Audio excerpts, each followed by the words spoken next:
Hello friends, क्या आप जानते हैं कि एक समय ऐसा भी था जब भारत के सबसे पढ़े लिखे लोगों में शामिल डॉक्टर बाबा साहेब अम्बेडकर जी को केवल उनकी जाति की वजह से सम्मान नहीं मिलता था। विदेशों की प्रतिष्ठित संस्थानों से उचित शिक्षा लेकर लौटने के बाद भी उनके सामने कई कठिनाइयां खड़ी थी, लेकिन उन्होंने हार नहीं मानी। उन्होंने एक ऐसा रास्ता चुना जिससे वे लाखों करोड़ों वंचित लोगों को न्याय दिला सके। वो रास्ता था वकालत। आज की इस वीडियो में हम जानेंगे कि 1923 में डॉक्टर बाबा साहेब अम्बेडकर जी ने अपनी वकालत की शुरुआत कैसे की, उन्हें किन चुनौतियों का सामना करना पड़ा और कैसे यही शुरुआत आगे चलकर भारत के सामाजिक न्याय आंदोलन की मजबूत नींव बनी। साल 1923 में डॉक्टर बाबा साहेब अम्बेडकर जी विदेश से अपनी उच्च शिक्षा पूरी करके भारत लौटे। उन्होंने अर्थशास्त्र, राजनीतिक और कानून का गहरा अध्ययन किया था।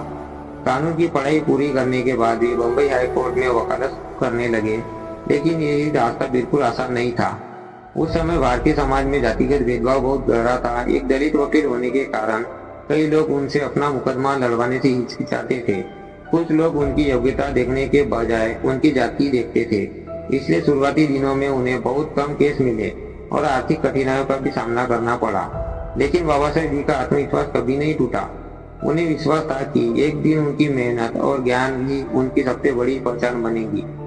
डॉक्टर बाबा साहेब अम्बेडकर जी के लिए वकालत केवल पैसा कमाने का साधन नहीं थी, कानून को समाज बदलने का सबसे शक्तिशाली माध्यम मानते थे।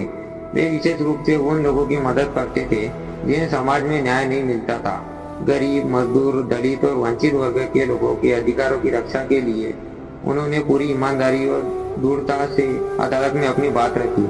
उनकी सबसे बड़ी ताकत थी तथ्यों पर आधारित तर्क, कानून की गहरी समझ और निर्भीक व्यक्तित्व। धीरे धीरे वो अदालत में उनकी पहचान एक ऐसे वकील के रूप में बनने लगी जो केवल मुकदमा नहीं लड़ता था बल्कि न्याय के लिए लड़ता था। 1923 में शुरू हुई ये वकालत आगे चलकर केवल एक पैसा नहीं रही। यही अनुभव बाद में उनके सामाजिक आंदोलनों की ताकत बना। उन्होंने 1924 में बहिष्कृत हितकानी सभा की स्थापना की, जिसके माध्यम से शिक्षा, सामाजिक जागरूकता और समान अधिकारों के लिए बड़े स्तर पर काम करना शुरू हुआ। इसके बाद महार सत्याग्रह, मंदिर प्रवेश आंदोलन और गोलमेज सम्मेलन जैसे ऐतिहासिक आंदोलन में उनकी कानूनी समझ और तर्कशील की महत्वपूर्ण भूमिका रही। आखिरकार यही अनुभव उन्हें भारत के संविधान निर्माण तक ले गया, जहां उन्होंने समानता, स्वतंत्रता, न्याय और बंधुत्व जैसे मूल्यों को संविधान का आधार बनाया। दोस्तों, 1923 में डॉक्टर बाबा साहेब अम्बेडकर जी की वकालत की शुरुआत केवल उनके करियर की शुरुआत नहीं थी, ये उस संघर्ष की शुरुआत थी जिसमें करोड़ों लोगों को न्याय, सम्मान और समान अधिकार दिलाने की दिशा में नई उम्मीद जगाई। ये कहानी हमें सिखाती है कि परिस्थितियां चाहे कितनी भी कठिन क्यों न हो, शिक्षा, मेहनत और आत्मविश्वास के बल पर इतिहास बदला जा सकता है। अगर आपको यह जानकारी पसंद आई हो तो वीडियो को लाइक करें, अपने दोस्तों के साथ शेयर करें और हमारे चैनल जनरेशन को सब्सक्राइब करना ना भूलें।